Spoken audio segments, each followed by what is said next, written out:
manifestations. Amen. Les faux dieux et leurs manifestations. Aujourd'hui, le terme faux dieu, en fait, même utiliser le terme faux dieu n'est même pas très exact. Parce que l'apôtre Paul nous dit que les faux dieux n'existent pas. Comme pour dire que le terme Dieu là, quand même on met même faux devant, ce n'est même pas exact même devant Dieu on pêche. Ce n'est pas exact même de mettre faux Dieu. Parce qu'il n'y a qu'un seul Dieu, c'est le véritable. Donc le fait même de dire faux Dieu là, on leur donne des actes d'honneur. C'est un peu comme si, vous savez, Satan est tellement menteur qu'il a fait croire à toute l'humanité que le combat c'est entre Dieu et lui, n'est-ce pas? Les gens disent le bien, le mal, Dieu contre Satan. C'est un mensonge. Dans Apocalypse 12, quand on lit, on dit que Michel, on dit que Lucifer et ses anges combattirent contre qui? Michel et ses anges. Donc, en fait, ce qui s'est passé au ciel le jour-là, c'est que les autres étaient en train de faire tout ce qu'ils ont fait d'habitude. Donc, on adorait Dieu. Les gens qui puisaient l'eau puisaient pour aller. Donc, les gens faisaient normalement les choses. Ils circulaient. Et quelque part dans un coin, Michel est allé régler son compte à Lucifer et à ses anges. Donc, Michel est venu, il a dit que bon, père, on fait comment pour la faire? Il a dit que bon, prends 2-3 soldats là, tu vas gérer l'affaire. C'est un peu dommage parce qu'on ne nous a pas donné le nombre. Je suis même sûr qu'ils étaient moins que le nombre des anges de Satan. Alléluia. Parce que si le Seigneur permettait que des personnes comme David, une seule personne, puisse battre combien? Puisse en battre combien? 1000. Imaginez-vous donc, un ange qui vient avec l'autorité de Dieu. On peut faire comme ça qu'ils étaient un 3 seulement. Ils les ont allumés. Donc, comme Lucifer, donc maintenant, qu'est-ce qu'il fait? C'est que, comme il comprend qu'il a perdu et qu'il est dans la défaite, il veut nous faire croire qu'il a une autorité qui est plus grande que ce que l'on voit là. Et c'est pour cela qu'il fait croire que le combat, c'est entre Dieu et lui. Le combat n'a jamais été entre Dieu et lui. Dieu ne s'est même pas, il ne s'est même pas retourné même. Il ne s'est pas arrêté un instant pour dire que, qu'est-ce qui se passe? Il ne s'est pas arrêté. Ce sont les anges qui ont constaté que même, le type est en train de faire quoi? Il fait quoi comme ça? Ils sont allés voir le Père, que Père, l'histoire si la non veut régler ça. Alléluia. Il a dit, va, tu as mon onction. Va, tu fais ce que tu as fait. Les autres étaient en train d'adorer. Amen. Donc c'est un mensonge même de mettre Lucifer sur le même pied d'égalité que Dieu pour dire qu'il combat Dieu. C'est faux. La preuve, une autre preuve de ça, quand le Seigneur envoie son Fils, n'est-ce pas? Regardez, il a vaincu les dominations, les autorités où? D'après Colossiens. Il les a vaincus où? À la croix. D'après Colossiens. Oui, il les a vaincus à la croix. À la croix, c'est quand Jésus était le plus fatigué. Il n'y avait pas eu de plus grande faiblesse à ce moment-là. Donc, il a affaibli l'agneau de Dieu. Que non, tu m'es encore trop fort. Fouettez-le d'abord. Mettez l'épine sur lui qui perd le sang. Donc, un gars qui ne peut même plus parler. Qui était là comme ça, là. Il dit, ah, Père, pardonne-le. Parce qu'on croit qu'il a dit ça fort. Père, pardonne-le, qu'il ne savent pas, c'est qu'il était fatigué. C'est à ce moment-là qu'il a vaincu le diable. Imaginez-vous. Homme est faible, sans l'esprit de Dieu. Parce que le Père a repris son esprit. Donc, quand on dit même faux Dieu là, c'est même trop dit. Mais c'est pour que l'entendement des personnes soit éveillé qu'on utilise ça. Amen. Donc, ne mettez plus attention sur le même d'égalité que notre Père. C'est même une faute professionnelle, ça. Une faute professionnelle spirituelle. Alléluia. Si on devait nous évaluer spirituellement, on aurait perçu un carton rouge ou un carton, je ne sais pas. Ce serait une faute. Donc, ce qui se passe dans ces quoi, c'est que beaucoup de chrétiens servent les faux dieux. La plupart ne s'en rendent même pas compte. La plupart. Et c'est ça, la chose l'arme la plus puissante de Satan. Pas la plus puissante, mais l'un de ses moyens les plus utilisés. C'est de te faire faire des choses au nom de quelqu'un d'autre, alors que tu es en train de le servir. Parce qu'il sait que beaucoup, s'il vient te dire, allons boire le sang, allons tuer, tu ne vas pas faire ça. Donc, comme il ne peut pas passer par ce moyen-là, je dis, même des personnes qui sont simples, pour que quelqu'un prenne le couteau et tue un autre, il faut que la personne soit habitée par les démons. C'est pas, donc, une personne même que les démons habitent, mais que ce ne sont pas les démons de meurtre, tu vas lui dire, tu vas dire que non, hey, tu es non, moi je ne veux pas. Vous voyez un peu. Donc, qu'est-ce que Satan fait? Il t'amène à pratiquer un certain nombre de choses. Parce qu'il sait qu'en les pratiquant, tu n'es plus en train d'obéir à la loi de Dieu. Or, quand tu n'obéis plus à ce que Dieu t'a demandé de faire, tu es en train d'obéir à qui? Parce qu'il faut voir l'esprit qui insuffle quelque chose en toi. L'esprit qui insuffle quelque chose en toi. Si tu ne fais pas exactement comme le Saint-Esprit t'a demandé, tu es en train de faire comme qui? C'est la question qu'il faut se poser. Les personnes se disent souvent que non, c'est moi-même, c'est moi-même. On n'est pas libre dans ce monde. Je vais vous annoncer une mauvaise nouvelle. Alléluia. On a le libre choix, mais on n'est pas libre à partir du moment où on fait un choix. Comprenez bien ce que je vous dis. On a la possibilité de choisir entre deux chemins, c'est-à-dire la gauche ou la droite. Mais pour choisir ce chemin-là, il y a des influences qui sont derrière nous. Le Saint-Esprit nous dit, prends la vie. Et Satan nous dit que dans la mort. Alléluia. Et quand on a choisi, on est conduit soit par l'un, soit par l'autre. Donc, quelqu'un qui dit que je fais tout de moi-même, c'est moi-même qui décide, ce n'est pas la vérité.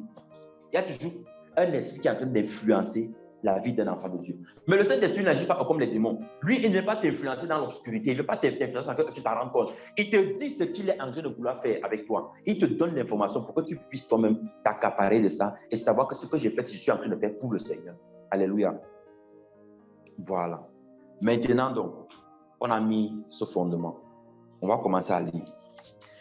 Les fautes dont on va parler aujourd'hui, c'est un certain type. Et vous allez les reconnaître quand je vais commencer à détailler leurs manifestations. Notre texte de base, ce sera dans le livre d'Ésaïe.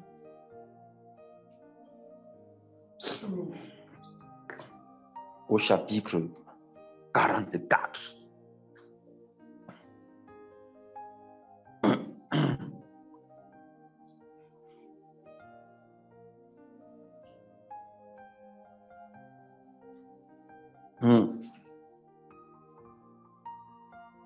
Bon. Je vais commencer à lire à partir du verset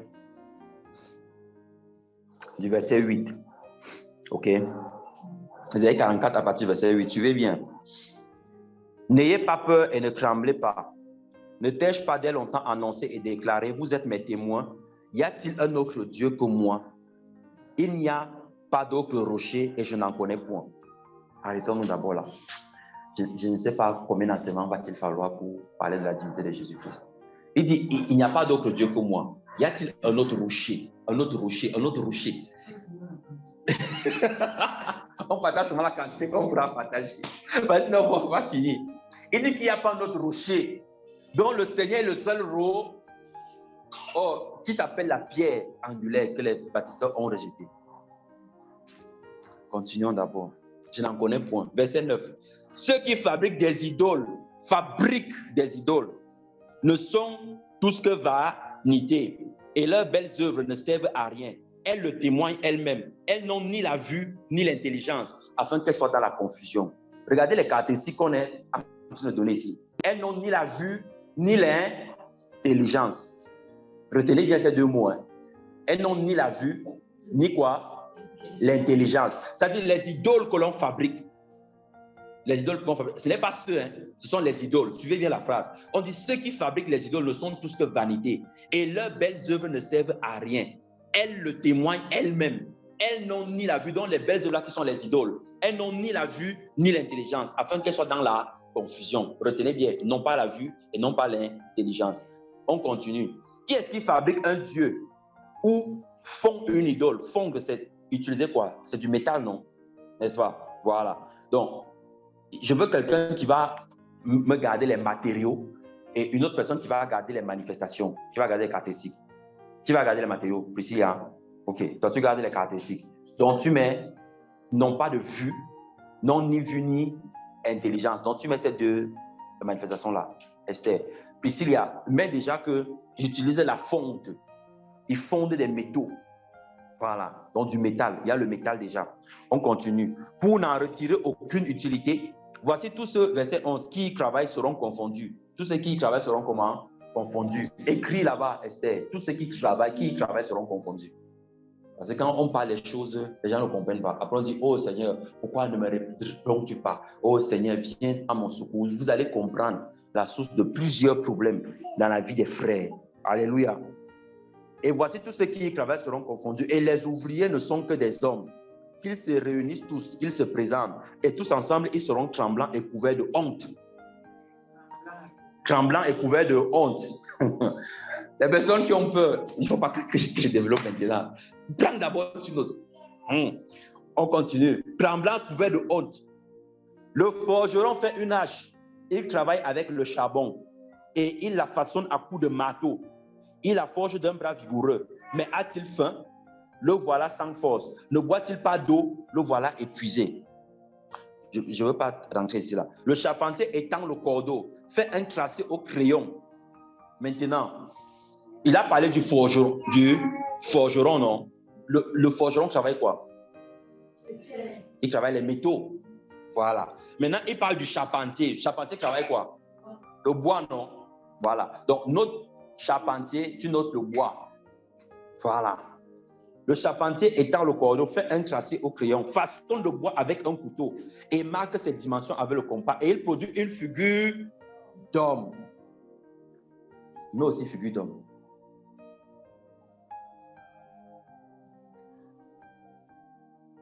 Il produit une figure d'homme, une belle forme humaine pour qu'elle habite dans une maison. Les gens qui partent dans les artisanats là. Oh, vraiment, ça témoigne la culture. Tu vois quelqu'un qui est là avec comme ça là, avec la lance comme ça, et tu achètes ça. Tu viens avec dans ta maison. Tu dis que non, ce sont les souvenirs de mon voyage. Il n'y a pas de souci. On va voir les conséquences. Alléluia. Continuez d'acheter ces choses. Qui a inspiré ça? C'est ça qu'il faut te poser comme question. Qui est derrière la sculpture? Ce n'est pas l'élément que tu vois qui t'intéresse, frère. Mais c'est que qui en est l'auteur? Donc, c'est le Seigneur qui a dit, prends un morceau de bois, sculpte une belle forme humaine et place ça là pour vendre. Les gens disent que pour décorer les maisons. Vous allez décorer vos maisons avec la parole de Dieu. Qu'est-ce qui dépasse les gens? De prendre un morceau, un verset biblique de mettre.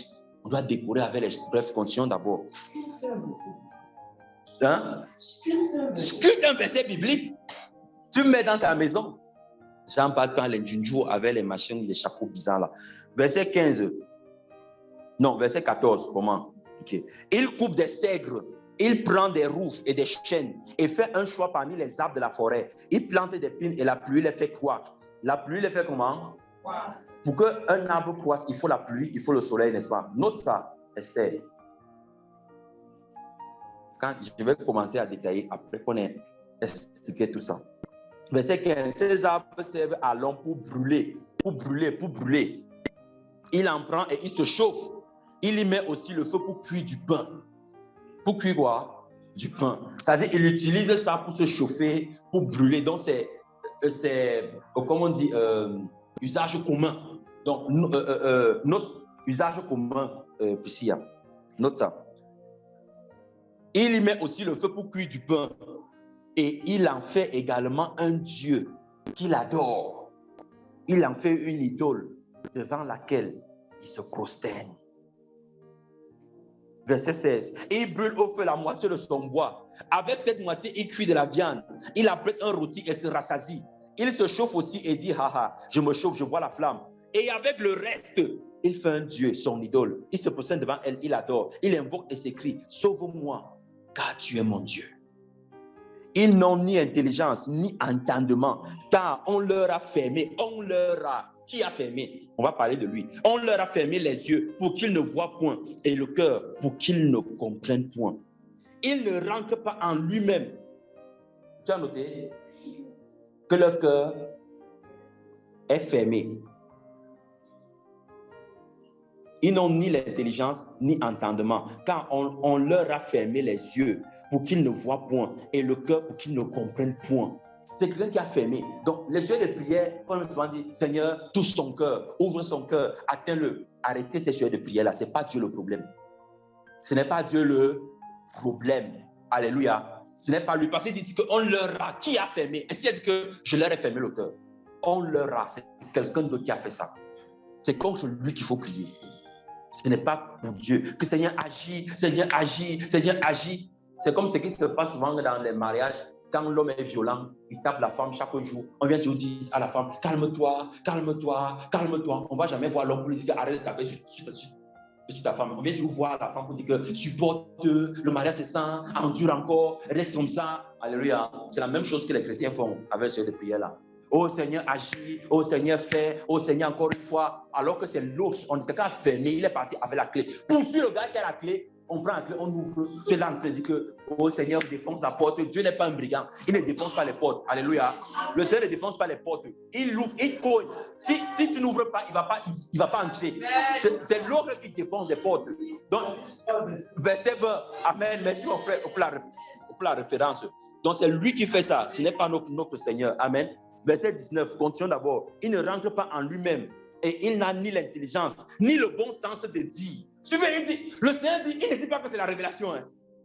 Il dit qu'il n'a ni l'intelligence, ni le bon sens. Pour dire quoi? J'ai brûlé une moitié au feu. Attendez un peu. Le même bois que tu as coupé, une moitié est partie au feu et l'autre moitié devient un Dieu. Il dit, il n'a ni l'intelligence, ni le bon sens de dire, j'ai brûlé une moitié au feu. J'ai cuit du pain sur le charbon. J'ai rôti de la viande et je l'ai mangé. Et avec le reste, je ferai une abomination. Je me positionnerai devant un morceau de bois. Il se répète de sangre. Son cœur abusé l'égard. Et il ne sauvera point son âme. Il ne fera quoi? Il ne dira point, n'est-ce pas du mensonge que j'ai dans ma main? Souviens-toi de ces choses, ô Jacob, Israël, car tu es mon serviteur, je t'ai formé, tu es mon serviteur Israël, je ne t'oublierai pas. Alléluia. Arrêtons-nous là. Mes frères, maintenant on va commencer à lire. Je vais dire que ça c'est la première partie. L'autre partie, on va voir ça dimanche prochain. Alléluia. On va commencer à lire les caractéristiques. Commence Esther. Lis la première caractéristique. Qui n'ont ni vu ni intelligence. Comment tu sais que tu sais une idole? Comment reconnaître une idole? C'est que les idoles n'ont pas de vue et n'ont pas d'intelligence. Regardez. Souvent, quand tu pars chez le marabout, on te dit que quand on finit de te blesser, bon, moi je parle moins parce que moi j'ai été là-bas. Quand on te blesse, on prend la lame, on te découpe d'abord la chair, on mêle.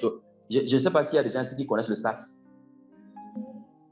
C'est une plante qui chauffe comme ça là. Imagine quand tu mets ça d'abord sur la peau simplement là, c'est que ça te fait.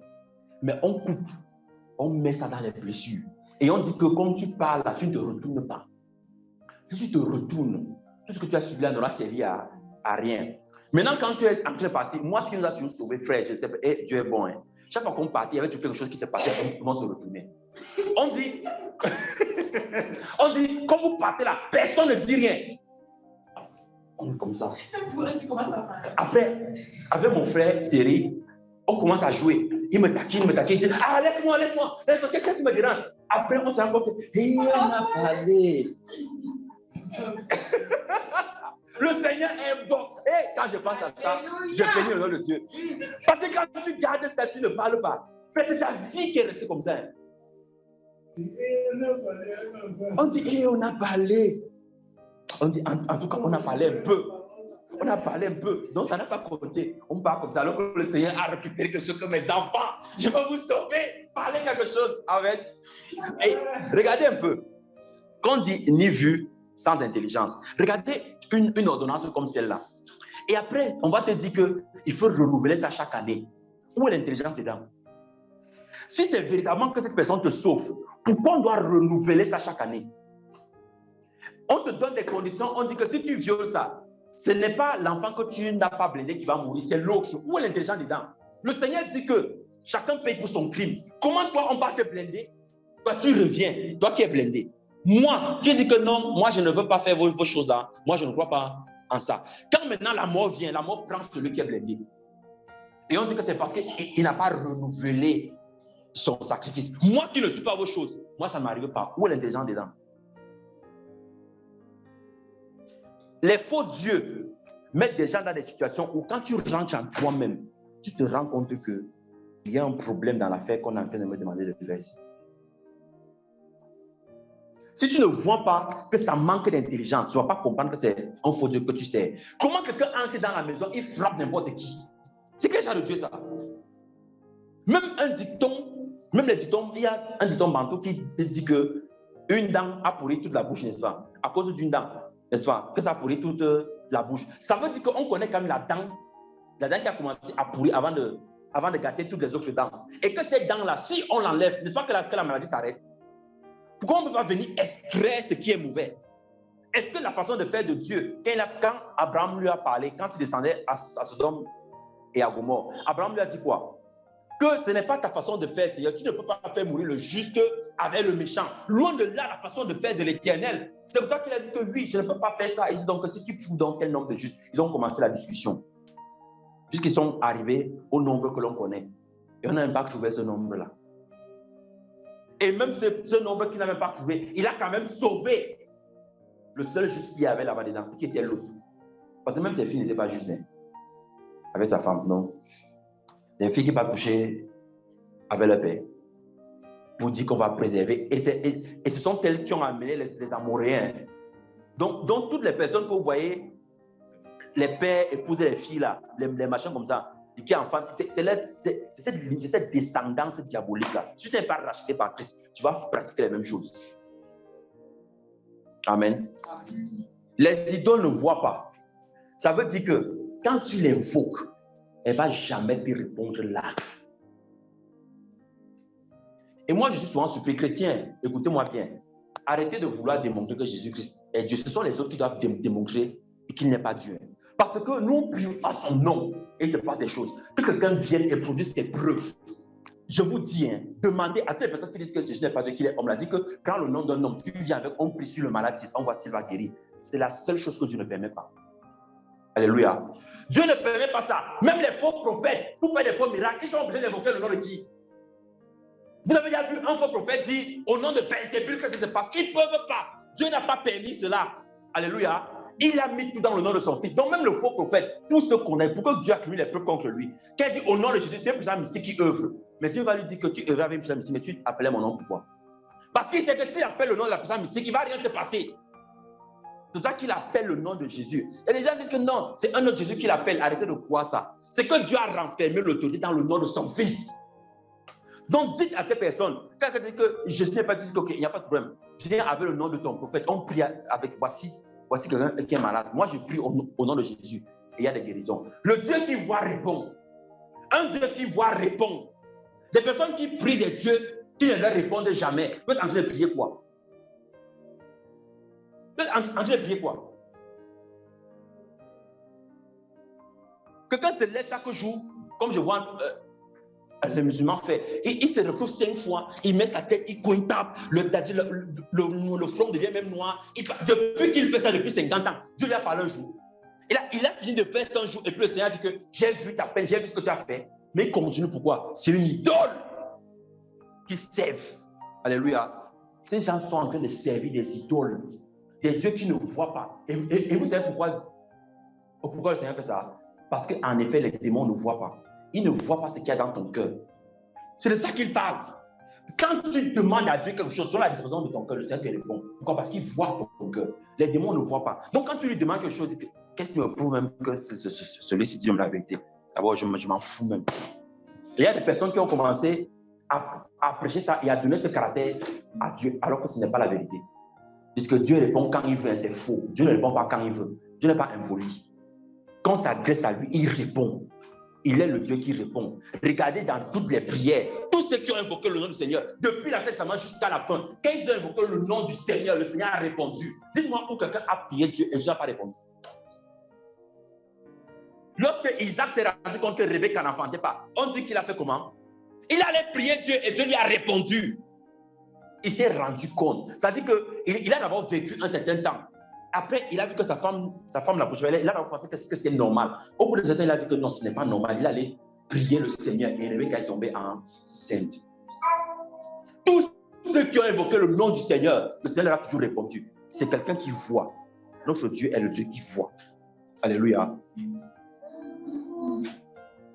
Les gens qui se prosternent devant des noms là, ils disent qu'ils servent les gens. Tu te prosternes, tu finis de prier, c'est toi. Donc, des personnes qui viennent même dans la chrétienté, qui disent au nom de Jésus, tu pries, tu fais ton monologue, tu te lèves, tu passes, c'est une idole que tu sers. Ce n'est pas le Christ vivant. Le Seigneur de vie, quand tu lui parles, il te répond. Il ne peut pas venir lui parler et il ne te répond pas. Ça n'existe pas. On a même sorti l'occasion où on dit que que la pierre de Dieu écrase lentement. Comme on lui a donné le tablier de cuisinier, il part faire la cuisine, il prend la pierre à écraser, il écrase. C'est démoniaque. Hein? Je vous dis, Dieu va pardonner ces choses. Parce que les gens prennent Dieu pour leur égal. Dieu va pardonner ces choses. Il ne va pas pardonner. Il ne va pas pardonner ça. Ce n'est pas parce qu'il est méchant, c'est parce que c'est un roi. On ne parle pas au roi n'importe comment. Alléluia. Et ces exemples que j'ai pris là tout à l'heure là, personne ne peut parler à Poutine n'importe comment. Tu vas aller écrire Poutine, machin, ceci, tu l'insultes, on va te chercher.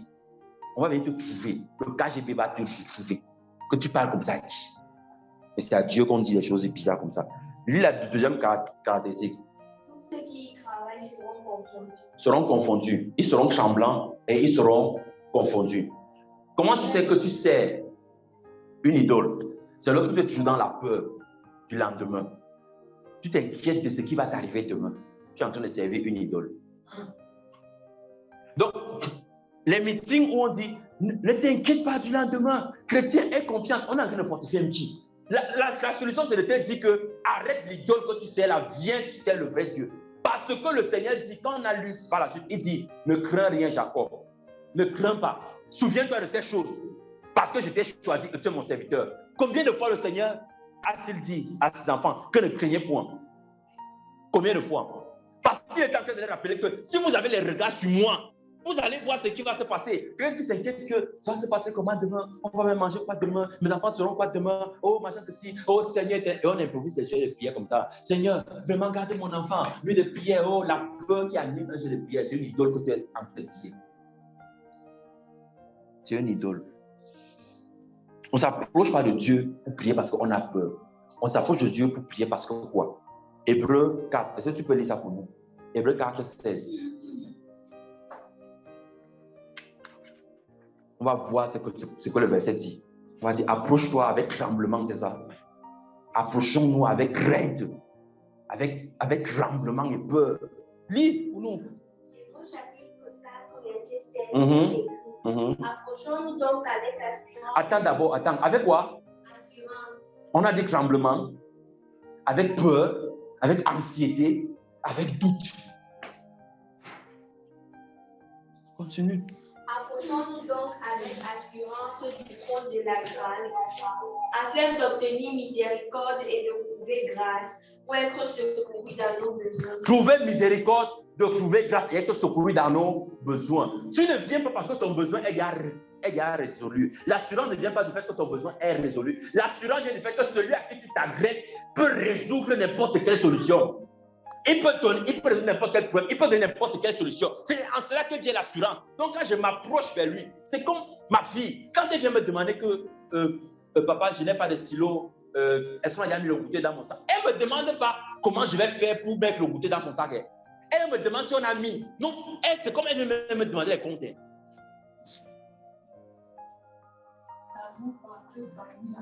L'amour parfait bannit la crainte. Elle ne vient pas me demander que papa, je vais manger quoi aujourd'hui? Est-ce qu'on a déjà mis le goûter dans mon sac? Parce qu'elle sait que c'est de mon devoir, ma responsabilité de le faire. Donc quand nous nous approchons de Dieu, on ne donne pas à Dieu le moyen. Ce sont les idoles qui veulent qu'on pense sur les moyens. C'est ça qu'on est inquiet. C'est une idole. Oh, je vais faire comment? La session-ci, je vais faire comment? Oh, on va faire comment? Oh, le frère tel. Parce que quand on parle des besoins, parfois, on ne voit pas aussi les besoins de conversion. On se dit que ce sont seulement les besoins financiers matériels. Quelqu'un qui vient dire que comment le frère, il va me faire pour croire? Il va me faire comment pour croire? Il va faire comment pour croire? Oh Seigneur, fais qu'il croie. C'est une idole que tu pries. Ce n'est pas le vrai Dieu. Oui. C'est une idole. Parce que tu es dans une inquiétude. S'il peut véritablement résoudre tous les problèmes. Il faut méditer sur Romains chapitre 9. Il a choisi, il a aimé Jacob, il a haï Ésaü. Aucun des deux n'était né. Afin que le choix demeure seulement sur lui. Et après, l'apôtre Paul dit que qui peut lui résister? Et il dit que tu vas donc dire que mais, si personne ne peut lui résister, pourquoi nous blâme-t-il encore? Et Paul dit quoi? Que toi, ô homme, qui es-tu? Le vase dit-il au potier que pourquoi m'as-tu fait ainsi? Si l'apôtre Paul a dit que qui peut lui résister, ça veut dire que quand nous approchons de lui, mes frères, il n'y a rien qui soit impossible à celui qui croit. C'est la manière que nous approchons en croyant à celui vers qui nous allons. C'est ça qui dépend qui va dépendre de l'onction qui va se déverser dans la solution. Donc, je ne peux pas venir, je crois, je prie pour une personne qu'elle se convertisse et puis dit que le gars, il peut même mourir sans se convertir. C'est que c'est une idole que je suis allé prier. Ce n'est pas le vrai Dieu. Alléluia. N'acceptez pas ces choses-là. Pourquoi est-ce que quand il faut prier, je suis malade, tu as l'assurance et qu'il va marcher? Mais c'est pour la conversion que c'est difficile. Donc c'est plus difficile pour Dieu de convertir le cœur d'un homme que de réveiller un mort. Il n'y a rien qui soit difficile pour Dieu. Dieu n'a pas une échelle de difficulté. Il n'est pas comme les hommes. Arrêtez, ce sont les idoles qui ont mis ça dans nos esprits.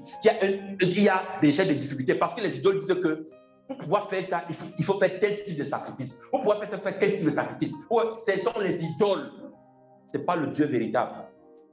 Réalisez bien, dans Matthieu chapitre 10, quand il envoie ses disciples, il dit, allez guérissez les malades, purifiez les lépreux, ressuscitez les morts, alors que les gars n'étaient pas encore convertis.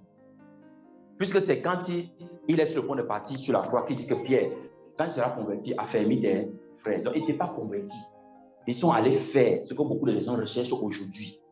Ils avaient payé quel prix? Tous les miracles que Moïse a fait, c'était avant ou après qu'il descende de la montagne. Tous les miracles que Moïse a fait, c'était avant qu'il aille à la montagne faire le jeûne de 40 jours ou après. C'était avant. Un gars qui gérait ses brebis là, il gérait son troupeau, il voit le buisson en feu, il s'avance, il commence à parler. Dieu lui dit, va. Il a suivi quelle formation théologique? Ce sont les idoles. Il faut d'abord que tu puisses faire ça pour pouvoir expérimenter tel niveau. Ce sont des idoles. La vérité, c'est que c'est l'obéissance constante qui produit les résultats. Si le Seigneur te dit, fais un pas, reste là, le pas que tu as fait là, c'est ça qui va produire le résultat. C'est en ça qu'on reconnaît le véritable Dieu. S'il te dit que jeûne 1 heure, c'est le jeûne d'1 heure là qui produit ça. Ce n'est pas le fait de dire que j'ai jeûné, moi j'ai ajouté 3 heures. Les gens font les cadeaux de jeûne. Continue de lire. La pluie les fait croire que, voilà. Je vais prendre quelque chose. Une autre façon de servir les idoles, c'est que l'homme, ici, on a parlé du bois, on a parlé du métal, n'est-ce pas? Et bien sûr, il y a la pierre aussi qui est derrière. Il y a d'autres versets qui le démontrent. Ces 3 éléments-là, quand tu prends le métal, tu prends la pierre, tu prends le bois, ce sont avec ces 3 éléments qu'on fait tout ce qui est maison dans le monde. Or, le bois contient des rayons de soleil parce que les plantes font la photosynthèse, n'est-ce pas? C'est-à-dire qu'elle a besoin de soleil, de lumière pour, voilà, de lumière et d'eau pour pouvoir grandir. Donc, ça veut dire qu'en elle, elle renferme les propriétés de la nature. Donc, toutes les personnes qui établissent comme demeure une chose qui a été créée par Dieu, qui établit une chose, suivez-moi bien, toute chose qui a été créée par Dieu, que ce soit dans la nature, les rayons de soleil ou la pluie, ou que ce soit les trucs comme les fossiles, le bois, la pierre, tout ça, et qui établit ça comme une demeure pour adorer Dieu, et qui disent que Dieu est là-bas, ce sont les idoles qu'ils adorent. Je vais reprendre. Généralement, quand on dit qu'on va prier, on dit souvent qu'on part dans la maison de l'Éternel, non. Les gens sont convaincus que parce que je suis entré dans ce lieu, que Dieu est là. Ça, ce sont des idoles. Parce que la parole de Dieu nous dit que Dieu n'habite pas dans une maison faite de main d'homme. Donc, tout ce que l'homme peut modeler, arranger, toucher de ses mains, Dieu n'habite pas dedans. Ce qui fait que Dieu vienne, c'est parce que Dieu habite en celui qui a l'Esprit de Dieu. Et c'est le Dieu qui est en lui là qui se manifeste. Ce n'est pas le lieu d'homme dans lequel Dieu habite. Donc, arrêtez de croire que c'est quand je vais aller prier dans la maison du frère, dans la maison de la sœur, Dieu se manifeste souvent là-bas. La question qu'il faut te poser, c'est est-ce que Dieu là, il est dans les murs? Il est dans les murs de sa maison? Il est dans le sol? Il est où? C'est parce que le Dieu là habite en la personne. Donc, quel que soit où tu vas aller, Dieu va se manifester. Donc, les personnes qui croient que Dieu est lié à un lieu, c'est une idole que vous êtes en train d'adorer. Et c'est pour cela que le Seigneur a dit, abattez-moi les hauts lieux. Lisez dans 1 roi, 2 rois. Vous allez voir que c'est ça le problème du Seigneur avec Israël. Israël, le royaume du Nord, c'était fait des hauts lieux. Les hauts lieux, c'était des endroits où les hommes avaient cette alliance avec Dieu. pas que Dieu a tissé alliance avec les hommes. Dieu n'a tissé que deux alliances, l'ancienne et la nouvelle. Mais partout où les hommes disaient que je vais élever un monument ici, c'est devenu des hauts lieux. Des personnes venaient là pour sacrifier, pour dire que c'est ici que Dieu est. Or, Dieu ne les attendait pas là-bas. Donc, partout où les hommes disent que je tisse alliance avec Dieu, ça va devenir un lieu d'adoration des démons. Et j'ai entendu des choses comme ça. Quelqu'un qui vient dire que moi, mon pasteur dit que mon alliance avec le Seigneur, c'est que lui, il ne va jamais tromper sa femme. Vraiment.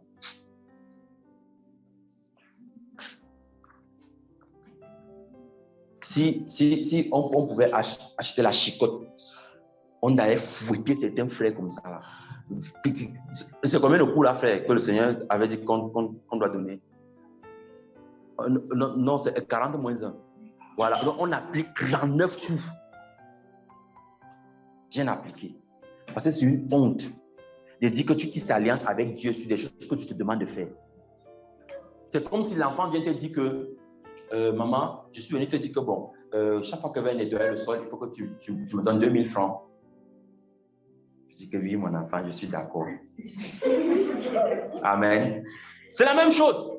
Le Seigneur te dit, je t'interdis de commettre l'adultère, je t'interdis de mentir, je ne te permets pas de faire ceci. Et toi, tu dis que bon, Seigneur, mon alliance avec toi, c'est que je ne vais jamais mentir. Donc, tu n'as pas l'intérêt, tu n'as pas l'intelligence. Tu es une idole. Alléluia. Continuons. Donc, je disais que tout ce qui est une représentation, parce que les gens disent que non, les idoles, c'est aussi des représentations, des têtes de crocodile, des représentations. Ce n'est pas ce qu'on représente qui constitue l'idole, c'est ce avec quoi tu représentes. Suivez-moi bien, ce n'est pas ce qu'on représente qui devient l'idole, c'est d'abord ce que tu utilises pour représenter ça. Donc même si quelqu'un va voir le visage d'un ange au ciel et il revient, il prend un morceau de bois et il fait le même visage, ça devient une idole.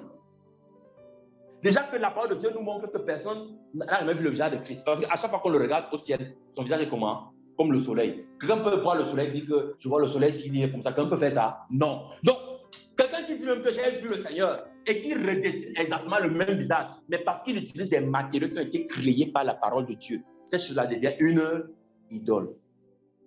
Donc, les personnes qui gardent des photos dans leur maison, ils disent que non, ça c'est la photo de mon bishop. Ça, c'est la photo de tel. Et quand tu veux prier, tu te mets face à la photo, tu pries. Ça devient une idole. Des personnes qui disent que pour que le Seigneur vienne, il faut que je me prosterne seulement ici. Le lieu là devient une... Vous avez vu beaucoup de films, non? On dit la présence de Dieu est dans la chambre ici. C'est dans la chambre. C'est ici que la présence de Dieu est. Ok. Ah. Les gens ont inventé certaines choses et ont voulu accrocher Dieu à un lieu. Alors Dieu n'est pas lié à un lieu. Lorsque Jacob dit que l'Éternel est dans ce lieu, Jacob avait une révélation de quelque chose. C'est que Dieu marchait avec lui. Mais lui s'est rendu compte en ce lieu-là. C'est pour ça qu'il a dit que c'est dans ce lieu-ci que l'Éternel est. Ce n'est pas parce que le Seigneur se manifeste à un lieu que ça dit que ce n'est qu'en ce lieu-là qu'il est. C'est parce qu'il a choisi de se manifester en ce lieu-là. Ce n'est pas le lieu qui est spécifique. Ce n'est pas le lieu qui est spécial. C'est ce qu'il a décidé que je me manifeste ici. Mais les hommes dans l'ancienne alliance faisaient donc des monuments et ils élevaient ce qui sont devenus plus tard les hauts lieux. Et c'est comme ça que le Seigneur, quand il envoyait les rois de Juda, il disait que abattez-moi ça comme Ézéchias. Il a abattu les hauts lieux. Or, c'est des lieux où Dieu était apparu à des hommes. Donc, quand quelqu'un a une expérience spirituelle avec le Seigneur, comme ça s'est passé dans ton salon, maintenant, chaque fois que tu veux prier, c'est ton salon que tu viens te mettre, tu es en train d'adorer une idole. Alléluia. Quand le Seigneur va dire maintenant, je veux que tu pries aux toilettes. Dis que non. Toilettes comment? C'est au salon que tu te réveilles, tu vas. Je finis de me laver, je viens adorer. Tu n'as pas obéi. On a vu que l'adoration, c'est l'obéissance. Tu n'as pas fait selon les instructions du Seigneur. Tu as fait selon qui alors? Si tu n'as pas fait selon les instructions, tu as fait selon qui? Tu as fait selon l'esprit de l'ennemi. Selon Satan. C'est selon lui que tu as fait. Alléluia. Amen. Il a dit qu'il a fait selon son bon vouloir. Son bon vouloir est manipulé par l'esprit de l'ennemi. Mes frères et sœurs, la situation est grave. Les idoles ont envahi les cœurs des frères. Et ils en servent comme ça sans s'en rendre compte. Continue de lire. Donc je pense qu'on s'est compris. Tout ce qu'on prend, qui a été créé par la parole de Dieu, que ce soit la pierre, le bois, tout ce qui sert à l'édifice des maisons.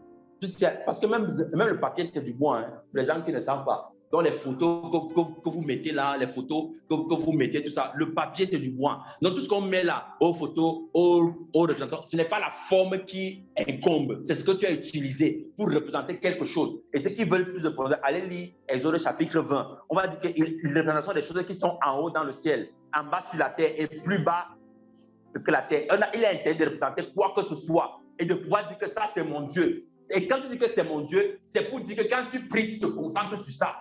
C'est faux. Ce sont des idoles. Les gens qui ont les photos des prophètes dans leur maison, il faut déchirer ça. Amen. Parce que le carton, là, tu peux mettre ça au feu. Moi, je sais pas, les frères pleurent que, oh, je veux le gaz, oh, je n'ai pas l'argent du gaz. Alors que tu as les photos des bishops dans ta maison. Déchire ça, tu mets au feu, tu fais cuire ton repas avec. Regardez les photos du bishop. Alléluia. Continue de lire, ma fille. Un arbre sert à l'homme pour bouffer. Il en prend et il se chauffe. Il en prend et il se chauffe. Une chose qui peut servir à l'utilité commune et qui après est adorée, c'est une idole.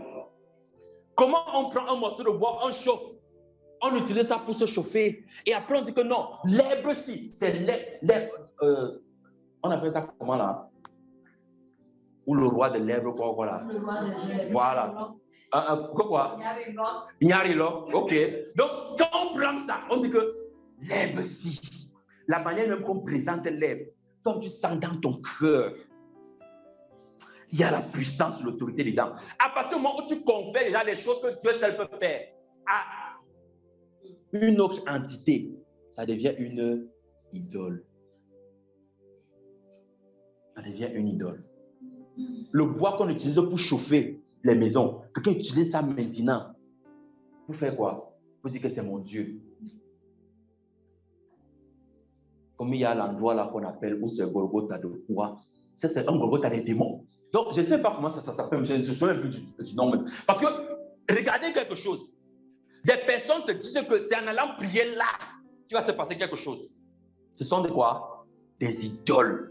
On prend des pierres, on sculpte comme ça, le Christ souffrant sur la croix, alors que c'est un bon démon qui est là. Chaque nuit, ses frères viennent le recharger, que supporte encore la croix là. Reste là, démon. Est-ce que tu sais combien de pervers tu fais? Reste là. Les gars viennent, ils le fortifient. La nuit, ils lui donnent l'eau à boire. Ce n'est même pas le vinaigre, hein. Ils lui donnent l'eau. C'est un démon, hein. Mais les gens ne savent pas. Et ils partent prier.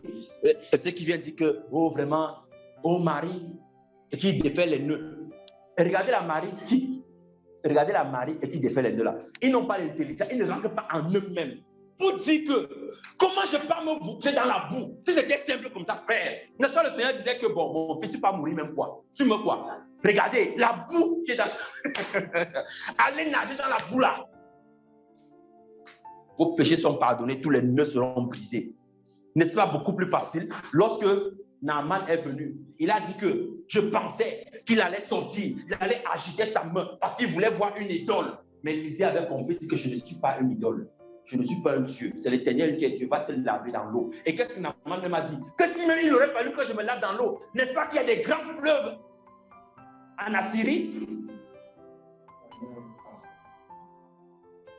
J'ai dit que vous m'envoyez dans quelle sale eau comme ça là? Parce que si on envoyait dans un grand fleuve qui était quelque chose de valeur, le fleuve devait devenir quoi? Une idole. On devait dire que tout ce qui se baigne ici, la guérison vient. Dites-moi qui s'est encore baigné là-bas. Les seules personnes qui ont guéri des lépreux dans toute la Bible, c'est Élisée et Jésus.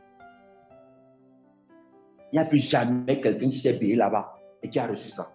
Je vois des personnes qui voyagent, frère, des chrétiens, financent ton voyage pour Israël. Si moi je pars là-bas, c'est pour aller manger les plats, manger ceci, je veux voir la ville. Ah, c'est Jérusalem ici, ok, c'est ok, d'accord. Juste pour ma connaissance, frère. Les frères partent là-bas, ils voyagent avec les bidons. Les bidons. Ils partent, ils disent que bon, au Jourdain, ils puisent l'eau du Jourdain. Donc, ils ne savent même pas dans quel plat Jésus s'est même baptisé. Si c'était en haut. Parce que quand tu viens puiser en bas, si c'est baptisé en bas, c'est que l'eau que tu prends, ça n'a pas de valeur, non? Et vraiment, l'homme est parti, frère. Il ne rentre pas en lui-même Vous interrogez que est-ce que l'eau qui a touché le Christ, c'est la même eau qui est là entre le problème que c'est le Jourdain, l'autorité, la puissance est restée dessus. On attache Dieu avec un lieu, une idole. Quelqu'un part au milieu de la lamentation et cogne son front comme ça. Les Juifs faisaient ça parce que c'était une tradition pour eux, pour montrer comment ils étaient en train de pleurer. Maintenant, un chrétien rempli de l'esprit, il se lève, il part, il cause sa tête. Oh Seigneur, exauce-moi. Tu es devenu le buffle. Donc, c'est quand tu vas mettre les feux de prière sur le mur de lamentation que le Seigneur va descendre. Tu dis, ok, j'ai vu les feux de prière, je vais t'exaucer mon fils. J'ai vu le sacrifice, je ne donnerai point à l'Éternel ce qui ne me coûte pas. Vraiment, tout l'argent comme ça. Continue, ma fille. Il en est un. Tu expliques comme ça à un gars. Allons lire un texte. Nous sommes dans Jérémie. Amen. Nous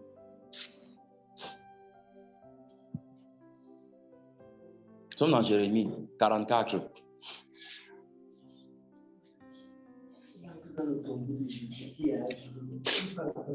Le tombeau est vide.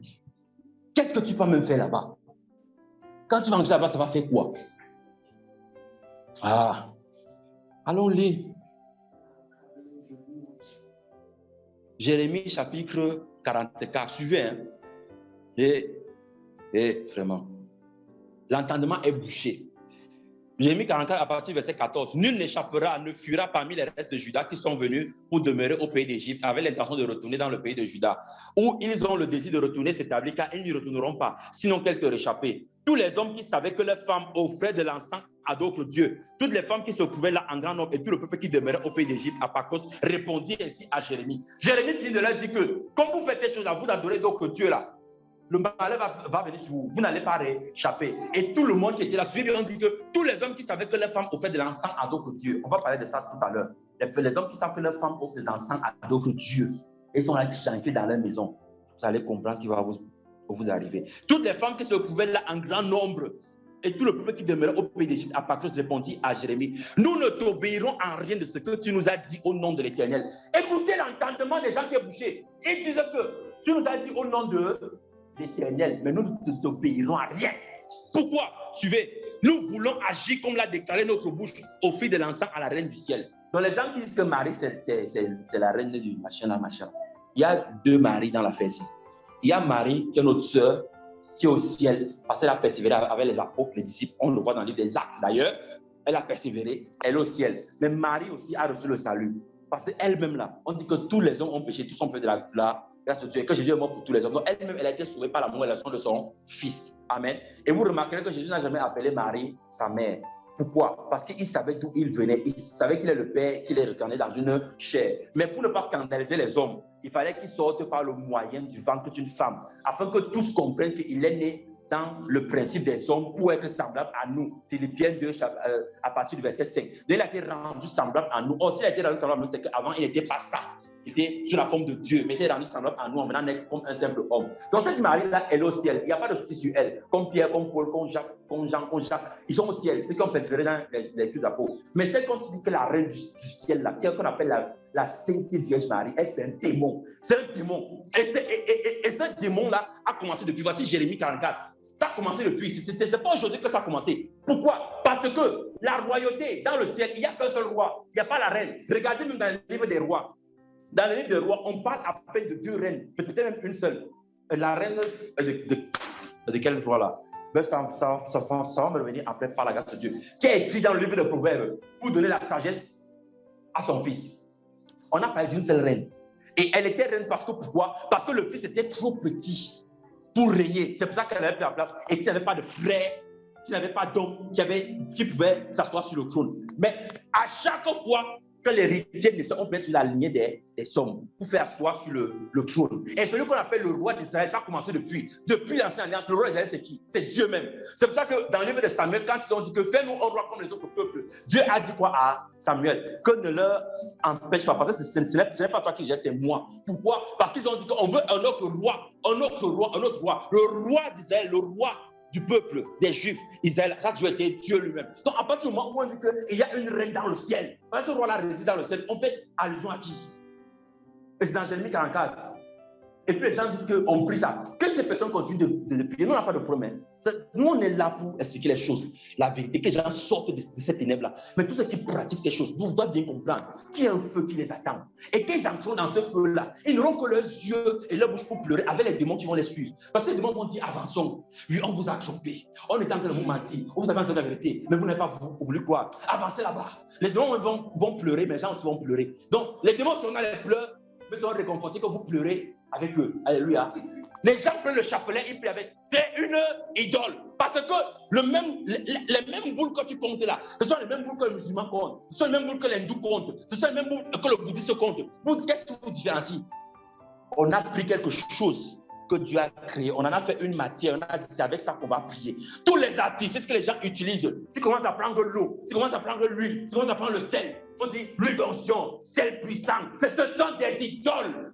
La seule particularité que le Seigneur a donnée dans la Nouvelle Alliance pour l'huile, il a dit quoi? C'est dans le livre de Jacques, que si quelqu'un est malade, que les anciens loin d'huile et qui prie et la personne sera guérie. C'est la seule utilité de l'huile. Si tu veux faire autre chose avec ça, tu prends, tu mets sur les linteaux des portes. Oh, j'empêche que les mauvais esprits entrent, frère. Moi, j'ai essayé. Quand j'ai fait ça, c'est même là où les gars sont entrés.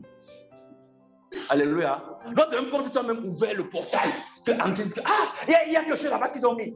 Parce qu'il a violé une ordonnance du Seigneur. Le Seigneur n'a pas dit d'utiliser l'huile pour ça, mais tu as utilisé l'huile pour ça. Donc, tu as violé une ordonnance du Seigneur. Tu as obéi à qui?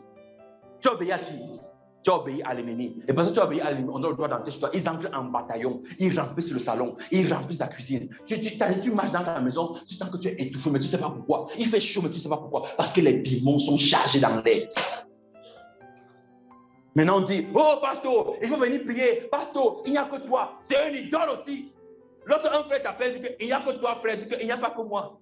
Moi, je ne sois l'habitude de dire, celui qui ne sommeille, qui ne dort, c'est Dieu. Moi, je me couche, je m'endors. Donc, quand mon heure arrive, j'arrête mon téléphone. S'il y a les urgences là, c'est le Seigneur qui va gérer. Je couche, je m'endors. Parce que moi, je ne veux pas qu'on me fasse de moi une idole. Mais il y a les frères qui disent que moi, je réponds 24 sur 24, je suis là. Que tu es qui?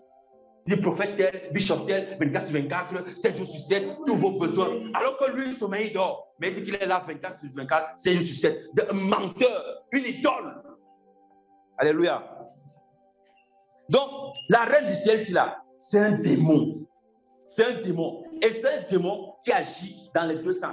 Quand vous continuez de lire, lisons, suivez. Nous voulons agir comme l'a déclaré notre bouche au fil de l'encens. Les personnes qui brûlent des choses là, qui brûle des choses. Vous dites que on va prier le Seigneur. Allumons de l'encens, allumons une bougie. Les personnes qui ne peuvent pas prier sans les bougies là. Vous êtes en train d'adorer qui? Quel disciple de Christ a fait ça? Jésus l'a fait. Avant de prier, il dit Pierre, va nous chercher le lot de bougies là. On va prier un peu ici. On allume ça, les gars commencent à prier. À l'époque, ils utilisaient pour éclairer. C'était des lampes, comme ce qu'on appelle les lampes tempêtes. On mettait ça dedans pour éclairer parce que l'électricité, il n'y avait pas l'électricité à l'époque. Il n'y avait pas ça. Donc c'était vraiment quelque chose de très, très rudimentaire. On a vu la révolution industrielle, non? On a vu à quel point l'électricité est apparue, n'est-ce pas? Donc à ce moment-là, ça n'existait pas. Du coup, on utilisait de la lampe avec des mèches dans le pétrole pour éclairer. Et quand les gens devaient se rassembler dans la nuit, on mettait ça. Mais aujourd'hui, on a l'électricité, les gens prennent ça. Je dis que non, les gens priaient avec la lampe. Donc quelqu'un ne peut pas prier sans un artifice. C'est une idole que tu es en train d'adorer. Il faut que tu mettes soit la photo, soit la croix, soit le crucifix, soit le chapelet, soit la bougie, soit la photo du bishop, soit que tu appelles un frère. C'est une idole. Continuons de lire. La reine du ciel, elle lui fait des libations. Libation, ça veut dire quoi? C'est tout ce qu'on verse comme liquide au nom de Dieu. Ce sont des idoles à qui on fait ça. Ça n'existe pas. C'est pour cela que ce que vous voyez quand on dit le baptême catholique, là, où on prend l'eau, mais on verse.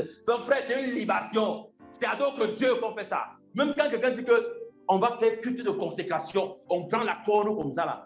On met le micro, frère. On parle d'autres langues. La corne d'huile. Combien de capacité là? 5 litres. Donc on remplit la corne comme ça. On tient ça avec deux mains. Et l'autre bishop vient. Il tasse devant le micro. Il dit parle. Le franc de 1 million. On prend la corne de 5 litres. On verse ça sur toi comme ça. Ça dit l'huile coule sur la tête, la barbe. Ça va même dans les cheveux, tout. Dans tout le corps jusqu'aux orteils. Donc ça dépasse même ce que Aaron a vécu là-bas. Toi, on te remplit comme ça. Après, tu t'assois donc sur le trône. On te venait s'aimer dans la tête de l'homme. Tu sais quoi? C'est une idole. C'est une libation qu'on a eu à faire. Nulle part dans la parole de Dieu, on a fait des libations. La libation, c'est que tu prends un liquide et tu verses en prononçant le nom d'une divinité. Ce sont des idoles. Donc les frères qui faisaient ça, moi je faisais ça jusqu'à ce que le Seigneur m'éclaire dessus. J'ai arrêté. On dit que le culte de consécration, on va consacrer le bébé à Dieu. Vous avez vu ça où? On va dire qu'on allait consacrer Jésus dans le temple. La nouvelle alliance avait déjà commencé. Depuis que la nouvelle alliance a cours, c'est-à-dire après la mort de Christ et sa résurrection, on a consacré quel bébé? Quel bébé? Les frères servent les idoles. Donc quand il est dans le ventre là, si tu pries, tu dis que Seigneur, que mon bébé te serve, qu'il fasse ta volonté, tu ne l'as pas consacré. Il faut que quand il naisse là, on prenne un jour particulier, comme les bêtises que les gens font là, consécration, baptême, tout ça, ou les saints sacrements, machin, et ça veut dire tirer ça. Maintenant, on prend dans le bébé, on vient comme ça, on élève devant l'autorité. Oh Seigneur, accepte ce bébé-ci, nous te le tenons, toute l'assemblée, toute cette action, quoi qui? Des idoles. Continuons. Lui fait des libations comme nous l'avons fait. Et nous et nos pères, nos rois et nos chefs dans la ville de Juda, dans les rues de Jérusalem. Alors nous avions du pain. Suivez. Les idoles font que quand tu pratiques ces ordonnances, tu es dans l'abondance. Quand tu fais ce qu'une idole te demande, tu es dans l'abondance.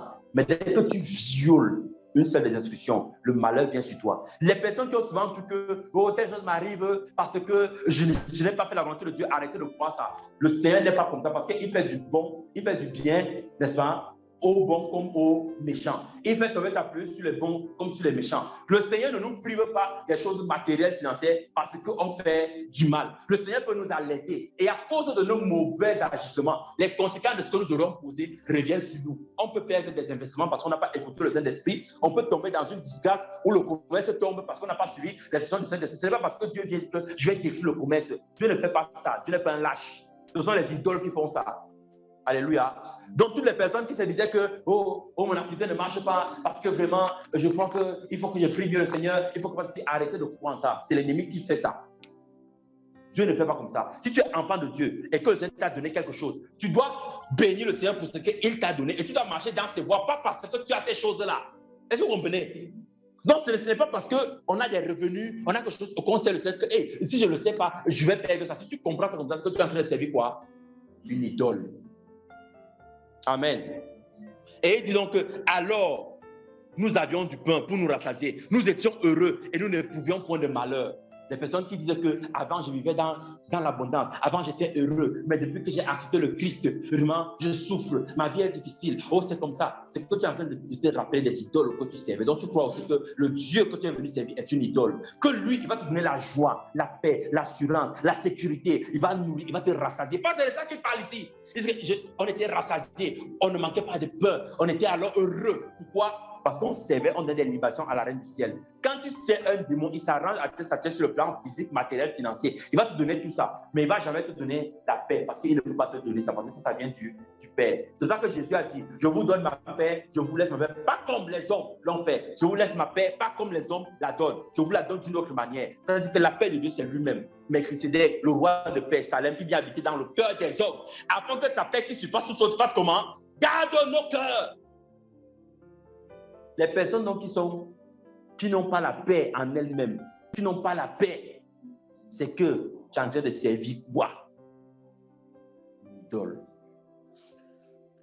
Et depuis que nous avons cessé d'offrir de l'encens à la reine du ciel et à lui faire des libations, nous avons manqué de tout. Et nous avons été consumés par l'épée et par la famine. Si tu arrêtes de venir aux prières du mercredi, le malheur va venir sur toi. C'est une idole. Parce qu'on lit ton bonheur au fait que tu ailles dans un lieu pour prier. On ne lit pas ton bonheur au fait où on dit que frère, est-ce qu'au moins tu médites ta parole? Est-ce que tu pries? Est-ce que tu continues de chercher Dieu? On ne s'intéresse pas à ça. Mais on te dit que si tu ne viens pas au culte, à tel endroit, à telle heure, chaque dimanche, chaque jeudi, chaque jour de réunion, les malheurs vont commencer à vous poursuivre. Ce sont des idoles. Alléluia. Les gens servent des idoles sans s'en rendre compte. Parce que Dieu n'est pas lié à un lieu. Si Dieu décide qu'il peut habiter en enfer, l'enfer devient le paradis. C'est le lieu là où... c'est là où Dieu est que c'est le paradis. Donc, ce n'est pas un lieu qui conditionne Dieu, c'est Dieu qui conditionne les lieux.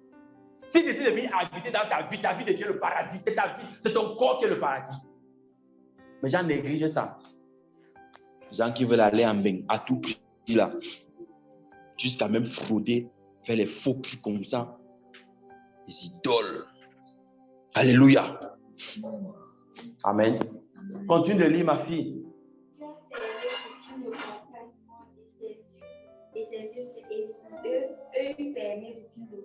Ok. Donc, l'une des caractéristiques, quand tu sais les idoles, c'est que ton entendement est fermé. On t'explique des choses qui sont évidentes, des choses qui sont claires, mais tu dis que tu ne comprends pas. Parce que tu fais comme dans Jérémie 44, comme on vient de lire là. Tu dis que ça c'est pour toi. Moi, je suis né, je sais depuis le prophète Mohammed. Je vais le suivre. Tu lis, tu prends le Coran, tu montes, tu dis que montre-moi où tu as l'assurance du salut. Il ne peut pas te répondre. Mais au lieu de résoudre le problème là, il se lève plutôt pour venir dire que Jésus n'est pas Dieu. Tu te demandes que, attends, ta maison a le feu. Hein. Regarde frère, ta maison a le feu, ta maison a un feu. Il y a le feu là-bas. Et puis, moi je suis en train de faire cuisiner. Moi je cuisine mon repas. Et puis toi tu appelles les pompiers qu'on vient d'éteindre le feu de ma cuisine. Alors que ta maison est en train de brûler. Un Dieu mort, une momie, un gars qui n'a jamais répondu. Mais tous les jours à la même heure, les gars persévèrent. Les gars sont là, en train de courir le front au sol, poum, poum, poum, poum, poum, comme les buffles. Qu'est-ce qu'ils cherchent? C'est parce que c'est une idole qui a gagné leur cœur. Ils n'ont point d'intelligence. Leur intelligence est bloquée. Si tu lui demandes que bon, depuis que tu pratiques ces choses, quelle est l'assurance du salut que tu as? Quelle est la paix que tu en as reçue? Il n'en a aucune. Mais il va te dire que moi, je vais continuer de faire ça. Parce que depuis que je fais ça, moi, je prospère dans ma vie. Est-ce que c'est cette prospérité qui donne la paix? La question est sur la paix. Ce n'est pas sur le matériel que tu as. Mais il continue de faire ça. Pourquoi? Parce qu'il est en train de servir une idole. Son entendement est fermé. Son cœur a été tourné à double tour. Donc, qu'est-ce que tu connais? Ça va pas s'ouvrir. Et les gens veulent donc rendre Christ comme un braqueur. Ils disent, Seigneur, Jésus braqueur, viens, casse la porte, défonce avec ton pied. Au nom de Jésus, il ne fait pas ça. Il va se tenir là, il attend qu'on ouvre. Donc, c'est nous qui sommes les serviteurs de Dieu qui devons pourchasser ces esprits-là. Leur dire que viens remettre la clé. Alléluia. Que cette porte-là s'ouvre. Quitte à ce que maintenant la personne dise que, bien que j'ai compris, comme ils ont dit dans Jérémie 44, que c'est là, tu as parlé au nom de l'Éternel, c'est vrai, mais j'ai choisi de donner ma libation à la reine du ciel. Les gens qui partent dans la boue là-bas, en Simalène, tout ça, l'eau Marie leur est apparue. La Marie là qui apparaît toujours, elle ne dit jamais aux personnes que convertissez-vous à Christ, obéissez à ses ordonnances, faites ce qu'il vous demande. Elle vient toujours dire, parce que la Marie qui est venue dans Jean chapitre 2, aux noces de Cana, elle a dit quoi? Faites ce qu'il vous demande. Mais lorsque Marie là, qui est un démon là, la reine du ciel, quand elle vient, elle dit toujours que, venez à moi mes enfants, je vais intercéder pour vous. Or, 1 Timothée 2,5 nous dit que, il y a quoi? Un seul médiateur entre Dieu et les hommes. Maintenant, on dit que non, Marie, c'est le raccourci pour l'enfer. Ceux qui disent qu'ils prient Marie, là, c'est un raccourci pour l'enfer. Ceux qui disent qu'ils prient les saints, aux Pierre, aux Jean, machin, et ils ne reçoivent pas les prières. On a adressé ces prières qui à des morts, Ce sont des morts. Parce que ce n'est pas Pierre qu'on prie. Quelqu'un ne peut pas venir. Quelqu'un ne peut pas prier Michel se lève, il vient. Tu peux arriver à la présidence et puis tu dis que je réquisitionne le chauffeur du président maintenant. Je voudrais qu'il vienne faire ceci. N'est-ce pas? N'est-ce pas que quelqu'un peut faire ça? Mais quand c'est Dieu, oh Michel, viens à mon secours. Gabriel, viens ceci. Gabriel ne peut pas venir. Donc, comme il ne peut pas venir, c'est un autre qui va venir. Son nom aussi, c'est Gabriel. Mais c'est un démon. Il va venir comme ça se placer. Je suis Gabriel. Avec les habits là. Mais qu'est-ce qu'il va te dire de faire? Ok, tu vas prendre le roi de l'herbe là. Tu mélanges ça avec du vin. Tu mets le sucre dedans. Et puis, quand tu as tourné comme ça, tu bois ça pendant 3 jours. Tu vas guérir. Et puis, tu finis de faire ça. Et puis, ça guérit le pied. Et puis, la douleur commence ici, à l'épaule. Après, tu appelles encore. Oh, Gabriel, reviens. Le gars revient. Calm down. Il dit que oui, ok, bon, maintenant, tu vas prendre ça. Tu vas mélanger avec 2 tasses de thé. Tu vas faire comme ça. Donc, hier, tu l'as pour donner les formules. Il ne te dit pas que, mais hier, tu t'es fâché, non? Pourquoi tu ne t'es pas repenti? C'est en cela qu'on reconnaît les idoles. Les idoles ne pointent jamais le péché. Les idoles ne te demandent jamais d'abandonner ce qui est... La Marie qui vient là, elle ne va jamais te dire arrête la masturbation, arrête les films pornographiques, arrête le mensonge, arrête la fraude, arrête d'être méchant, arrête de garder la rancœur dans ton cœur. Convertis-toi, obéis au commandement de Dieu. Elle va toujours venir te dire, venez prier mes enfants, je vais défaire les nœuds. On défait les nœuds comme ça pour qu'elle tisse une corde qui amène les gens en enfer. Donc les nœuds là, c'est une corde. Et quand tu as ça te pousse, tu descends bien et elle vérifie que tu es en train d'aller rôtir en enfer. Les gens vont rôtir, pas parce que tu es mauvais, mais parce qu'ils auront refusé, parce que l'entendement est bouché. Et quand on leur dit que ces choses sont la vérité, elles refusent de prendre ça. Alléluia. Elles peuvent se compléter dans des faux raisonnements, dans des choses qui ne donnent pas la vie. Depuis que tu cognes ta tête là, au sol, en tant que musulman, qu'est-ce que tu en as tiré? Depuis que tu adores Bouddha, depuis que tu fais ça, qu'est-ce que tu en as tiré? Où est la vie dans ça? Pourquoi tu ne pries pas au nom de Bouddha, au nom de Mohamed, au nom de qui tu veux? Et on voit les mêmes miracles qui se produisent. Des personnes qui abandonnent le péché. Vous avez déjà vu ça où? Mais on annonce un évangile de complaisance. Mes frères, mes sœurs, l'heure est actuellement là. Que ceux qui pratiquent ces choses, qu'ils abondent dans ça.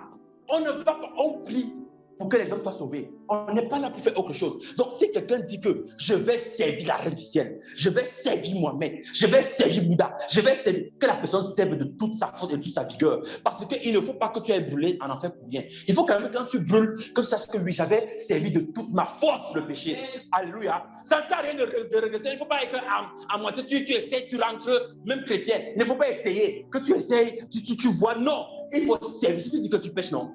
Pratique le péché. Si c'est l'impudicité, prends les femmes, prends 14, 20, c'est-à-dire remplis ton répertoire seulement de nom de femmes. Quand tu prends comme ça, tu appelles même plombier, 1 plombier, 2 plombiers, 3 plombiers, 4, comme tu veux, de telle façon à ce que tu n'aies pas de repos, tu ne respires pas. Si tu décides que c'est le vol que tu fais, frappe vraiment. De telle sorte que tu roules dans les voitures, frère. Au moins, quand tu vas brûler en enfer, tu vas te dire, j'avais quand même roulé dans ces voitures. Mais toi qui es entre les deux, tu es le plus malheureux. Parce que tu ne fais ni ce que Dieu demande, ni ce que Satan demande. Mais quand tu ne fais pas vraiment ce que Dieu demande, tu es en train de faire ce que Satan demande. Mais comme tu ne fais pas ça bien, Satan me met fâché contre toi. Donc, il ne te donne même pas les choses de la terre. Et en plus, tu vas aller en enfer. Parce qu'on sait les idoles. Mes frères, mes soeurs, on doit se ressaisir et se prendre au sérieux avec le Seigneur que l'on sait. Alléluia. Parce que le Dieu que l'on sait, lui est la vérité. Et je voulais d'abord expliquer tout ça avant qu'on ne prie. Pour qu'on comprenne bien comment les choses de prière, quelle est la profondeur du mal. J'ai dit que ça, ce n'est que la première partie. Hein. On va continuer dimanche prochain. Il faudrait qu'on prie. La situation est grave. C'est à finir? Oui. Lis vite. Ni le bon sens, ni le bon sens. Oui. Je dis, j'en ai bu une moitié au peu, j'ai que du pain, j'ai changé. Il ne sautera point son âme. Quelqu'un qui est là, moi je suis là, je fais mon programme, on prie, des personnes abandonnent le péché, des malades sont guéris au nom de Jésus-Christ. Le Seigneur témoigne, comme c'est dit dans Hébreux chapitre 2, le verset 4, par des signes, des prodiges et des miracles, qu'il rend témoignage à notre parole. Et puis, un gars est là depuis 50 ans, en train de poser sa tête au sol. Il dit qu'il adore Dieu. Il prie Mohamed, il prie Bouddha, il prie la reine du ciel. Mais il ne sait pas jamais rien dans sa vie de ce que nous faisons. Mais la personne ne rentre pas en elle-même dans le bon sens pour dire que, attendons un peu. La parole que je lis ici, Hébreux 2, 4, pourquoi moi je ne la vis pas? Pourquoi le Seigneur ne rend pas témoignage à ma parole? Il n'a pas dit qu'il rend témoignage en donnant des maisons, des voitures, des avions, des jets privés. Il n'a pas dit ça. Hébreux 2, 4 dit quoi? Dis ça pour nous, ma fille. Verset 4, lui. Il est écrit, Dieu appuyant leur témoignage par des signes, des prodiges et divers miracles, et par les dons du Saint-Esprit. Et par les dons du Saint-Esprit distribués. Ça veut dire que la preuve que Dieu est en train d'agir quelque part, ce n'est pas seulement de voir des signes, des prodiges et des miracles, mais c'est de voir aussi que celui que Dieu utilise a la soif de vous communiquer les dons du Saint-Esprit. Donc, quand des personnes sont dans des assemblées où c'est toujours le bishop qui prie, c'est toujours le bishop qui fait tout, c'est toujours lui qui est là, on dit que non, papa va venir prier. Et il y a tel canon, regardez, papa arrive, on commence le culte, on chauffe d'abord la salle. Loué, loué, loué, loué, loué, loué, loué, loué, loué. En détail, il dort chez lui, hein. Le bishop est encore couché. Maintenant, une heure trente tard, vous avez, il y a dansé la sueur, mais la salle, il y a chaude avec les démons, bien sûr. Maintenant, il vient donc dans la voiture, on va là, accueillez donc le révérend, celui qui vient de USA, le grand bishop tel, au nom de Jésus, acclamons, il rentre, on pose les malades comme ça, et dit au nom de Jésus-Christ, guérissez! Et les gens guérissent. On dit le culte était formidable, mais personne de là ne soit avec une notion de guérison. Vous êtes en train de servir qui? Une idole.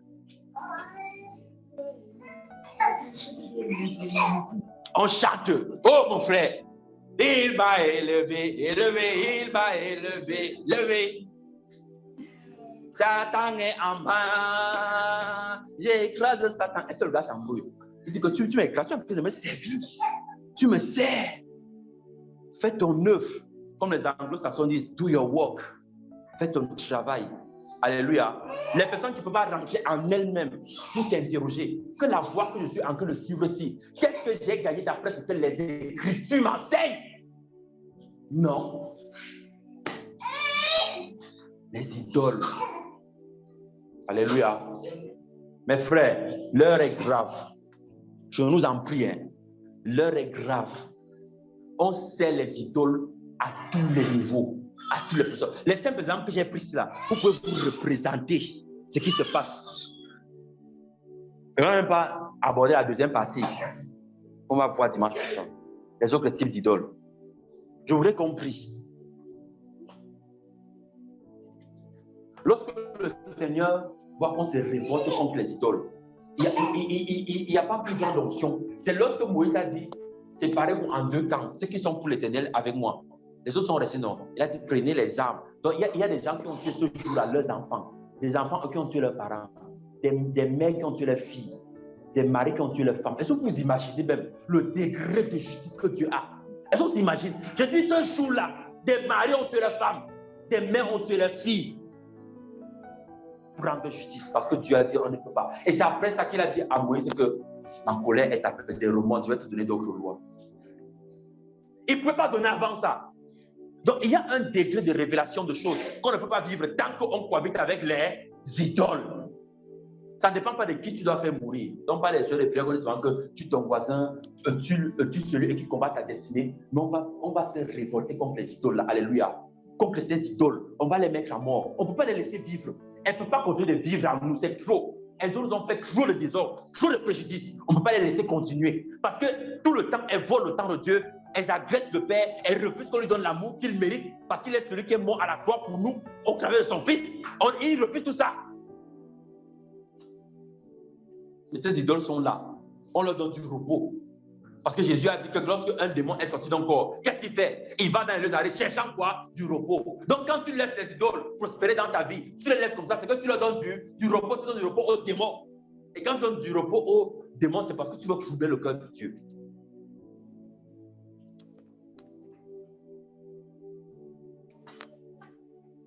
Ce sont des choses que le Seigneur a réservées pour ceux qui l'aiment.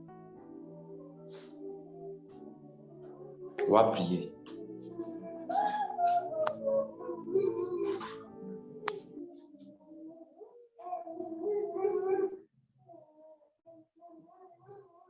Ce sont des choses qu'il a gardées. Ce sont des choses qu'il a gardées. Ce sont des choses que le Père a réservées pour ceux qui l'aiment et s'attachent à lui. Ce sont des choses qu'il a gardées. Ce sont des choses qu'il a gardées. Ce sont des choses que le Père a préparées pour ceux qui l'aiment et s'attachent à lui. Oui, ces choses, c'est la résurrection. Oui, ces choses, c'est son amour. Oui, ces choses, c'est la vérité. Ce sont des choses qu'il a gardées. Oui, ces choses, c'est le pardon. Oui, ces choses, c'est la crainte de l'Éternel. Oui, ces choses, c'est son amour. Ce sont des choses qu'il a gardées. Oui, ce sont des choses qu'il a gardées. Ce sont des choses que le Père a réservées. Ce sont des choses que l'Esprit a gardées. Pour ceux qui l'aiment et s'attachent à lui, ce sont des choses qu'il a gardées. Ce sont des choses que le Père a préparées. Ce sont des choses qu'il a gardées. Pour ceux qui l'aiment et s'attachent à lui. Oui, ces choses, c'est la révélation. Oui, ces choses, c'est la profondeur. Oui, ces choses, c'est la crainte de son nom. Ce sont des choses qu'il a gardées. Oui, ces choses, ce sont des miracles. Oui, ces choses, c'est d'entendre sa voix. Oui, ces choses, c'est de le servir. Ce sont des choses qu'il a gardées. Oui, ce sont des choses que Christ a gardées. Ce sont des choses que l'Esprit a préparées. Ce sont des choses que le Père a réservées. Pour ceux qui l'aiment et s'attachent à lui, ce sont des choses. Seigneur, nous te bénissons pour les choses que tu as préparées, pour tous ceux qui te craignent, pour tous ceux qui te cherchent, pour tous ceux qui t'aiment d'un cœur sincère et vrai, d'un cœur profond, Seigneur, qui te recherchent de jour comme de nuit, qui veulent te connaître, qui veulent expérimenter les choses profondes avec toi. Car tu as dit que la vie éternelle, c'est de te connaître, toi, le véritable vrai Dieu, et Jésus-Christ que tu as envoyé. C'est d'avoir des expériences de toi, c'est d'être en communion avec toi. Mais comment peut-on être en communion avec toi s'il y a des idoles au milieu? Si nous servons un Dieu qui ne voit pas, quelqu'un qui n'entend pas, qui est muet, quelqu'un qui n'ouvre pas notre entendement, qui nous donne d'être limités dans la compréhension des choses profondes. Seigneur, aujourd'hui nous venons par l'autorité du nom de Jésus pour te dire que toutes ces idoles-là, comme Ézéchias, ton serviteur, avait fait, et qu'à cause de sa piété, tu lui avais ajouté 15 années de vie, tu l'avais exaucé, que ces idoles tombent au nom de Jésus-Christ, que ces idoles tombent, ces choses qui nous ont soumis longtemps, ces choses qui nous ont amenés à transgresser tes lois d'une manière subtile. Au nom de Jésus, que ces choses tombent, qu'elles soient renversées. Au nom de Jésus-Christ, idole, je te parle. Tu as écouté aujourd'hui. Je ne suis point ton serviteur, ni moi, ni aucun de mes frères, ni tous ceux qui faisaient ces choses par erreur. Je déclare que ton autorité, ta puissance dans leur vie est renversée au nom de Jésus. Au nom de Jésus, la manière même que tu avais de conduire cette prière, de nous amener à prier contre Dieu, pensant que c'est à lui de faire la chose, alors que c'est à nous, parce que c'est toi qui empêchais que la parole de Dieu pénètre dans les cœurs. Je renverse cela au nom de Jésus. Les clés que tu as prises, les clés des cœurs avec lesquelles tu t'es enfui, afin que ces cœurs restent fermés à l'entendement de Dieu. Au nom de Jésus, je déclare que ces clés-là, tu les ramènes. Au nom de Jésus, nous utilisons ces clés pour ouvrir leur cœur, afin que la voix de Dieu paraisse, afin que la voix de Dieu soit entendue dans leur cœur, au nom puissant de Jésus. Tout ce dont déjà été obscurci par les œuvres des ténèbres, que la lumière de Christ luise maintenant, parce que la porte est ouverte, qu'elle pénètre, qu'elle brise les fondements, au nom de Jésus-Christ, les fondements des faux raisonnements, des fondements basés sur le mensonge, au nom puissant de Jésus, que ces choses soient renversées, que ces choses tombent, au nom puissant de Jésus-Christ. Maintenant, tu vas dire que je servirai l'Éternel, toi et ma maison, tous les jours de ma vie. Je marcherai dans toutes tes ordonnances, dans toutes tes instructions. Je ferai son plaisir, je ferai sa loi. Je n'obéis pas parce que j'attends quelque chose. J'obéis parce qu'il est mon Dieu et parce qu'il est digne d'intérêt, parce qu'il est digne de recevoir l'honneur, il est digne de recevoir l'adoration. Adorer, c'est obéir. Adorer, c'est faire exactement comme le Seigneur nous l'enseigne, comme le Seigneur nous donne de le faire, comme le Seigneur nous instruit de le faire. Oh Seigneur, oui, ma maison et moi, nous te servirons. Je prie pour moi et pour mes frères.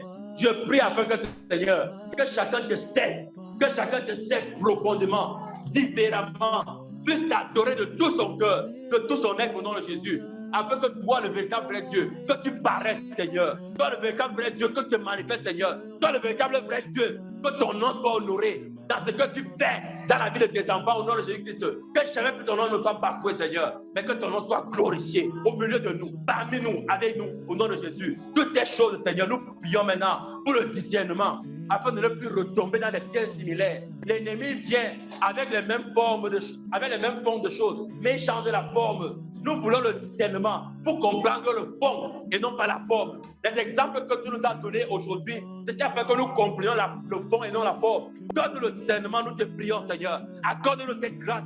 Notre entendement est ouvert maintenant. Notre esprit est ouvert maintenant pour recevoir ce qui vient de toi, pour discerner le travail des idoles, afin de ne plus les servir, de ne plus faire leurs œuvres au nom puissant de Jésus-Christ.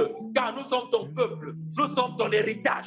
Nous sommes tes enfants, nous t'appartenons à cause de toi et de ton amour. Et nous voulons le demeurer, Seigneur. Nous ne voulons pas te partager. Et nous voulons plus que toi aussi tu nous partages. Nous voulons plus que tes idoles viennent discuter ta gloire dans nos vies. C'est pour cela que nous les révoquons, que nous les chassons, que nous les maudissons par l'autorité que tu as donnée à la croix, afin que toi seul tu règnes. Et nous te bénissons, Seigneur, parce que tu le fais. Que le règne et la gloire te reviennent au siècle sans fin. Au nom de Jésus. Jésus, tu es incomparable. Tu n'es pas un Dieu sourd. Tu n'es pas un Dieu sourd. Tu n'es pas une idole. Tu n'es pas une idole.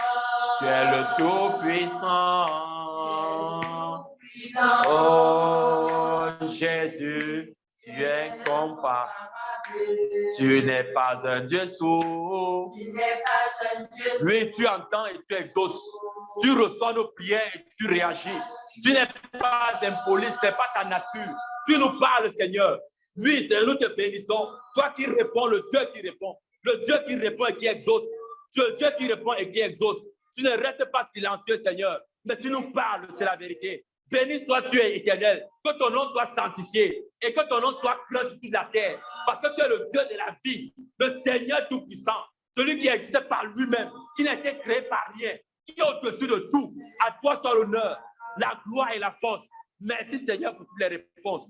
Merci pour les ossements. Merci, Seigneur, pour les paroles de vie. Merci, Papa, au nom de Jésus.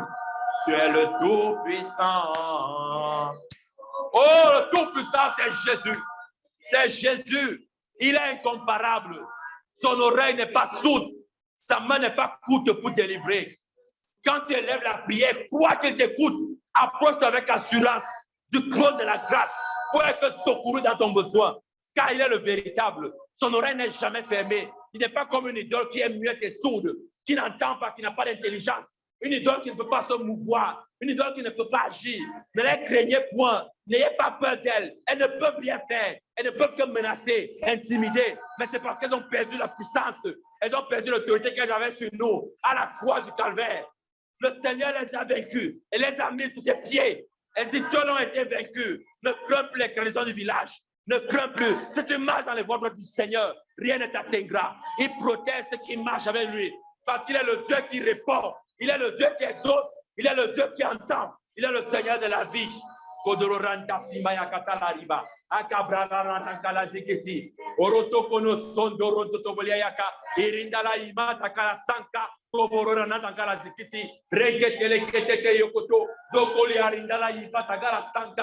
Tu n'es pas une idole, Seigneur. Tu n'es pas une idole. Tu réponds aux prières et tu exauces. Il n'y a que toi seul. À toi soit le règne, la force, la puissance et l'autorité. Jésus est le Dieu qui répond par le feu. Jésus est le Dieu. Tu es le Dieu qui répond par le feu. Oh Jésus, c'est toi. Tu réponds par le feu. Voici le feu du réveil. Voici le feu de la prière. Voici le feu de la crainte de Dieu. Que ce feu t'embrasse. Que ce feu t'inonde. Que ce feu te submerge au nom de Jésus. Que ce feu embrasse ta vie de prière, ta vie de sanctification, ta vie de méditation, ta vie d'intimité avec le Saint-Esprit. Que ce feu embrasse tout ce qui est en toi. Au nom de Jésus. Au nom de Jésus. car le Dieu qui répond par le feu répond encore aujourd'hui par le feu. Amen. Que le nom du Seigneur soit béni. Au nom puissant de Jésus-Christ, nous avons prié. Amen.